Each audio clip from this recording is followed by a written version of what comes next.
Rahotanni da ɗumi-ɗuminsu. Babbar Kotun Koli da ke Abuja ta yanke hukuncin ci gaba da amfani da tsofaffin kuɗaɗe a Nijeriya, yayin da waɗansu 'yan Nijeriya suke ganin abun ba mai yiwuwa ba ne ba. Yayin da Kotun Kolin ta fito take mai bayyana cewa 'yan Nijeriya cewa su ci gaba da amfani da tsofaffin kuɗaɗensu har zuwa Disamba.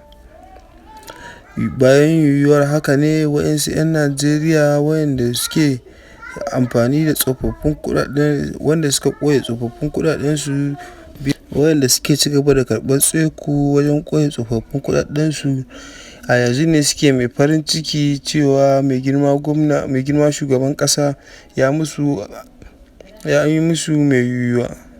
Waɗanda suka jajirce wajen ci gaba da amfani da tsofaffin kuɗaɗe a Nijeriya su ne da gwamnan Kaduna wato Nasiru El-Rufai, da kuma gwamnan jihar Kano Dr. Abdullahi Umar Ganduje, sai kuma gwamnan Kogi Yahaya Bello, da sauransu suna nan da yawa. Ku cika da biyo mu a cikin wannan tasha mai albarka a Ji Daɗi Top TV domin sauran muku sahihan rahotanni da zarar mun samu.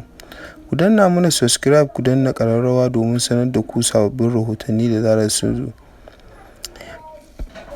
Babbar Kotun Koli ta sanar da 'yan Nijeriya cewa su ci gaba da karɓar tsofaffin kuɗaɗe a Nijeriya, yayin da waɗansu 'yan Nijeriya suke ganin hakan da aka musu kamar ba adalci ba ne ba.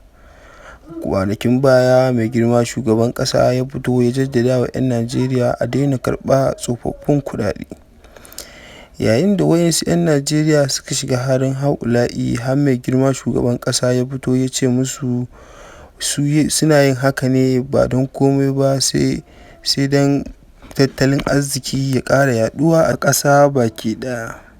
Ya ce 'yan Nijeriya ba za su san ya yi aiki ba sai ya sauka.